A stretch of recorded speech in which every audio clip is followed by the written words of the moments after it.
Stock markets get unhinged again ahead of the Fed monetary policy announcement that maybe will let them out of their recession worries. They certainly don't seem to be convinced. So will the Fed or won't it? That's what we're going to busy ourselves with trying to figure out today. I'm Ilya Spivak, head of global macro here at tastylive. This is Macro Money.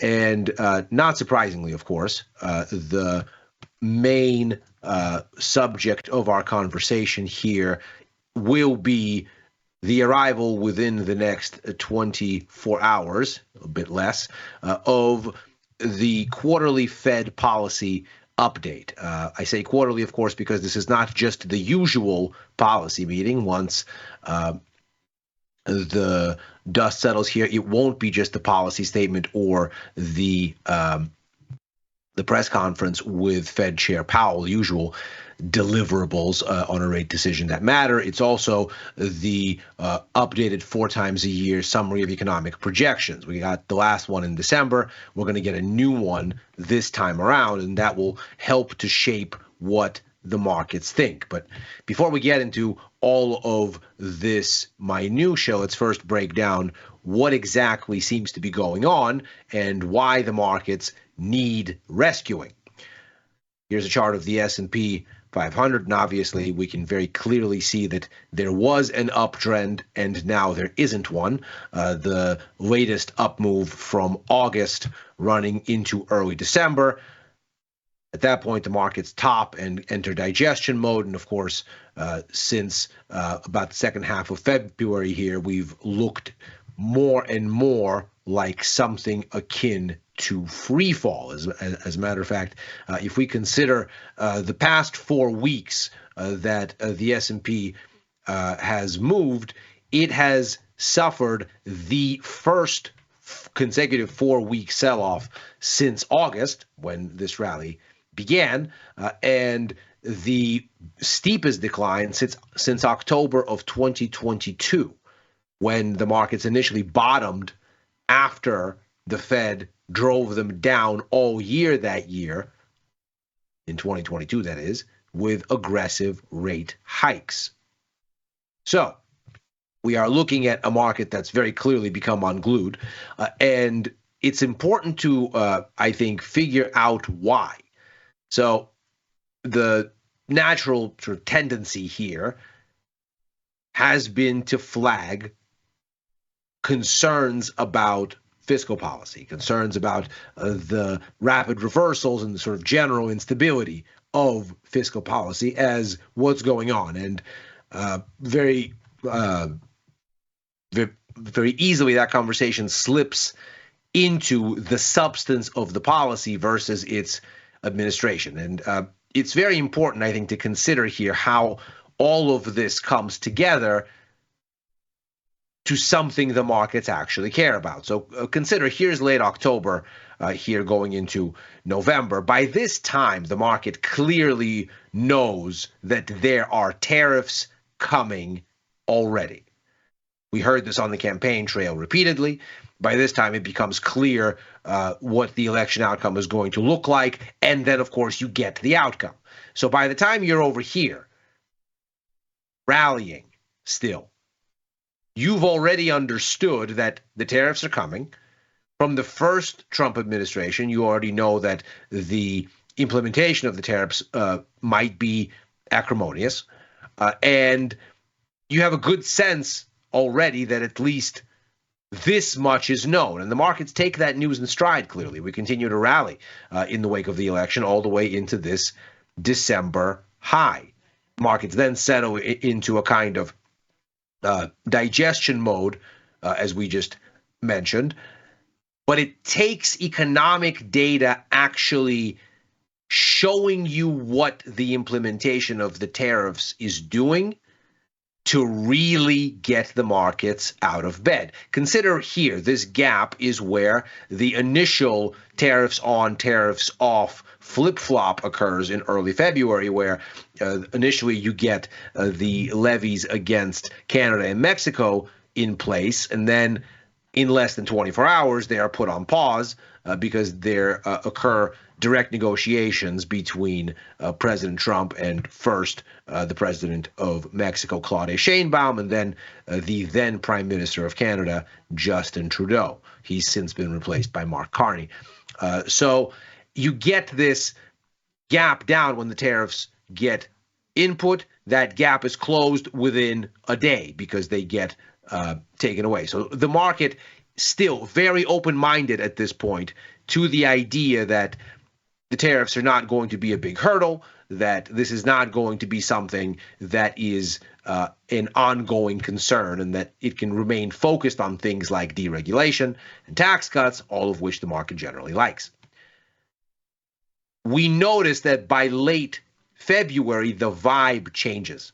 And the reason it changes is because all of the back and forth actually starts to show up in real growth data, not just in myth-making by market watchers. You start to see it in the U.S. Economic Surprise Index that we get from Citigroup. Already by mid-November, the data starts to cool relative to expectations. And this is not alarming at this point. We're above zero on this index, which indicates that data still tends to surprise to the upside. As we get to neutral by the beginning of the year, this looks like benchmarking to the economic reality, and we get relative calm here as we enter into the new year. But already, notice, stocks topped by early December, and here they're already in this sort of congestive mode. So by the time you get to around here, and this move down starts looking like more than just a pullback, but more like a significant revision of expectations relative to data outcomes, the market already stops rallying. This peak front runs it only by maybe about a week and a half. By the time this move down is discernible, the market says, uh-oh, wait a second. Growth is cooling. Of course, since then, we've seen that the data has continued to underperform. And what happens in late February, most significantly, is it starts showing up in consumer confidence and business confidence. Business confidence is the first to strike. You get a sharp downtick in the U.S. service sector in the January numbers that continues into the February numbers, such that the pace of growth for the service sector has lurched back all the way to the first half, perhaps, of last year, maybe even a little bit earlier. So all of this outperformance in and acceleration in service sector growth gets taken away. Moreover, because the service sector is such a big part of the overall economy, we can see that the composite index follows the service sector down, and that's very easily overwhelming this uptick on the manufacturing side, which in any case S&P Global chalks up to front-running the tariffs, and therefore inherently temporary. But it's really that service sector deterioration, because of course the U.S. mainly imports goods. That the service sector is deteriorating is not a function of a one-off change in prices for goods imports. The service sector is mainly powered by demand for the output of domestic service firms. The tariffs don't impact it directly, not in a straightforward way as they would impact manufacturing. No, instead, what's occurring in the service sector seems to be sentiment-based, where businesses look at the flip-flop approach to policy, and you certainly have some unfavorable optics there, despite the administration attempting to calm people's nerves when, for example, you scramble to rehire federal workers that you just fired, or you scramble to issue waivers on foreign aid recipients that you've just cut off from aid, but decided maybe you don't want to do that after all. The sense, as these surveys suggest, seems to be of incoherence. And what businesses appear to be saying is, well, you know what? New administration, new policies, radical shifts. It's not clear where the dust is going to settle. We're going to pull back on spending. We're going to pull back on hiring. We're going to just wait and see. And that, of course, has economic consequences, hence the slowdown in activity growth. Consumer sentiment looks similarly annoyed. We have a sharp decline in consumer confidence and a parallel surge in inflation expectations. Now, as of the latest numbers from the University of Michigan, the one-year consumer inflation expectation outlook is 4.9%, which takes us back toward the unwelcome highs of the inflationary cycle when the Fed really started to lean in on inflation and push it down from the peaks in early 2022. So we're in a situation where consumers are unhappy and see inflation coming. Businesses are unhappy and don't want to lay out capital. And it takes the markets these real economy impacts to say, okay, well, now the tariffs are starting to have the kind of influence that gets us selling assets. And as these numbers start to come out, of course, the response is unmistakable. Moreover, if you look at the Atlanta Fed GDP now model, this is not something that I would necessarily take at face value here. This is the first quarter outlook, and the likelihood that we actually have a 2% annualized decline seems a bit far-fetched and a bit extreme. In fact, when you see what happens with the adjustment to forecasting, you can see we're looking more like slower growth than an utter contraction. But the key takeaway here is in the tone of the data that's fed into the model. This is a nowcast, which is to say it takes incoming economic data as it comes, crunches it through calculations, and spits out a GDP forecast in an ongoing way as the data comes. And we can see what the tone of that data has been in the direction of travel of the forecast. Whether it ultimately lands here or at a higher level is not nearly as important as what the tone of the data has told markets about where the economy is going, the direction of travel, as it were. And not surprisingly, against this backdrop, the markets have said, well, there's basically two ways that this ends. Either the administration takes the market signal, looks at the sell-off and goes, the markets don't like this. Let's back off. Let's do something else. We've heard from the Treasury Secretary repeatedly that they don't see this as an issue. We've heard from other administration officials, and of course the president himself, that they don't see these things as an issue and refuse market discipline in this sense. And so the markets have turned to the Fed, said, okay, when fiscal policy seems like it's not friendly, the usual release valve is cheaper money. The Fed is going to come and bail everybody out. And indeed, we've seen a significantly dovish shift in policy expectations here. We can see in the orange the sum for expectations as they are priced for next year in the yellow, and this year in the green. We can see near-term stimulus expectations are where you get the meat of this adjustment. So the markets really are looking for more stimulus. About a month ago, the consensus was close to 50 basis points over this year and next. Now it's almost double that at 83 basis points. Now, if we actually look at the path going forward, we can see the markets don't expect the Fed to do anything this week. And in fact, we don't actually see a rate cut fully discounted in the markets until we get to July. So if the effective rate, the middle point between the Fed's target rate, the Fed funds range is 4.25 to 4.5. The midpoint is 4.38 currently in markets. And when we take 25 basis points away from that, we land right here. So this is where the cuts begin. And of course, we can also see that we get a second cut then by the same measure by year end. So what this for now tells us is that the pathway for the Fed to influence the conversation will not be through policy action, but through signaling. And the biggest piece of the puzzle here, arguably, is what shows up in this summary of economic projections. This is what we saw in December. The markets backed away from an ultra dovish expectation in September.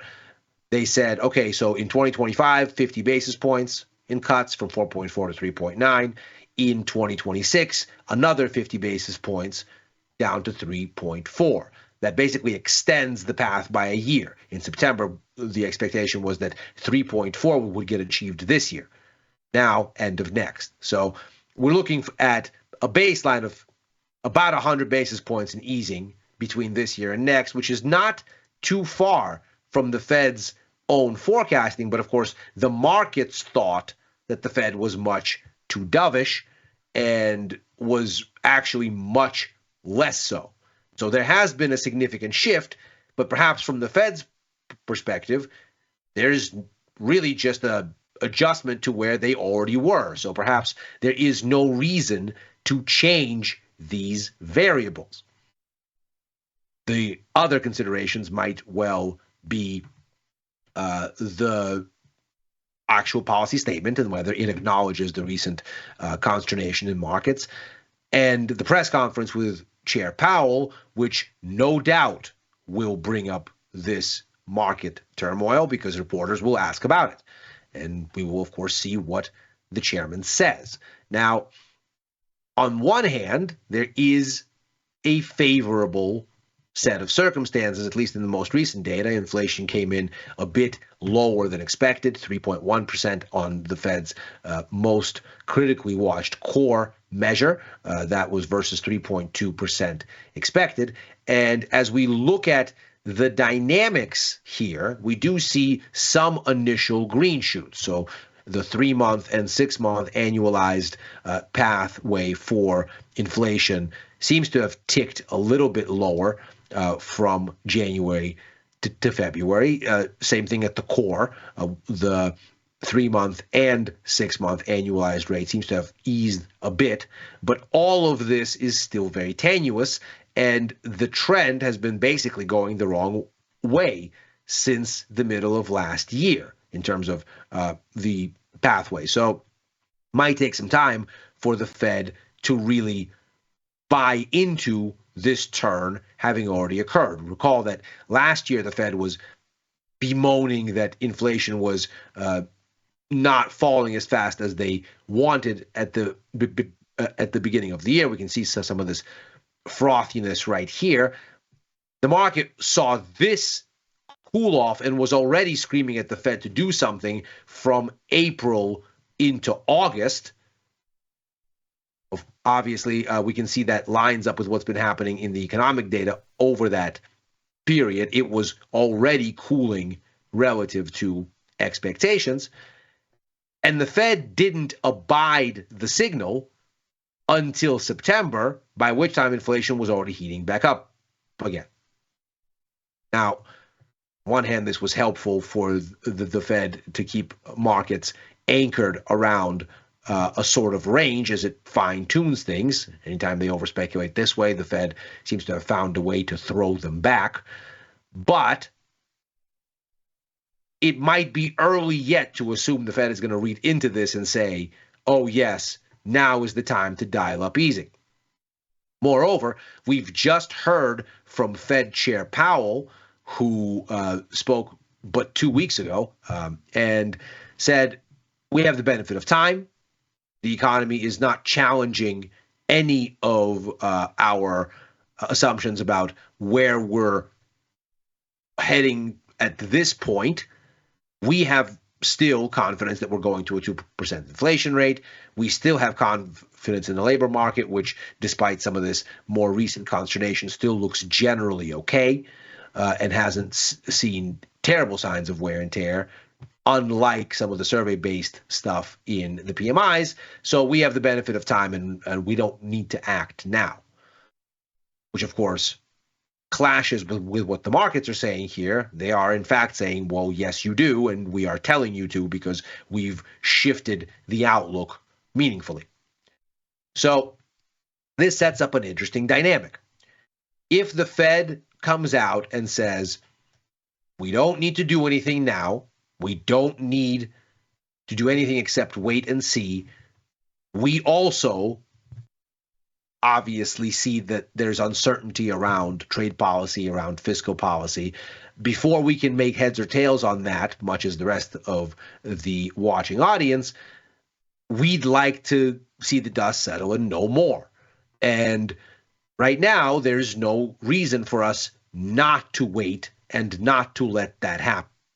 And so maybe what you get is relative stasis here, a relatively neutral message from Chair Powell, and then all of the markets to digest what they think this means. Now, maybe what we've seen from the markets here and their apparent beckoning for policy support, both through Fed funds futures and, of course, through the stock market, a Fed that seems to be taking what's going on in stride and really showing no sense of urgency to act, maybe that gets the markets annoyed. And they say, well, if we're not going to get more policy support, then sell risk, because obviously the Fed is not going to rush in to help us, at least until May. On the flip side, the market might choose to be encouraged and say, well, if the Fed's not worried, why do we need to be? Obviously, there isn't a level of concern, a level of urgency, so let's just settle down here. But with both of those outcomes, the relief valve seems likely to be more easing downwind. Either the market is going to conclude that the Fed is going to ease later because the panic here will arrest a bit, or that the Fed is going to have to scramble to ease later because it will have missed the moment and will need to play catch up. Either way, what we see is inflation expectations, curiously, through all of this have come down, largely anticipating that there's some sort of economic downturn on the menu. The dollar has fallen, yields have fallen, and of course bonds have moved up on the flip side. So however this plays for stocks, the one thing that may ultimately look like the path of least resistance regardless seems to be the idea that these moves, the decline in yields and the dollar, are likely to continue. And that is macro money for today. As ever, we are here Monday through Thursday, right after overtime, a show that I co-host with Dylan Radigan and Chris Vecchio, looking at the Wall Street close and where things may go therefrom. I am likewise on with Chris for Futures Power Hour Mondays and Fridays, on with Victor Jones this week for the Price of Truth on Wednesday, usually on Tuesdays.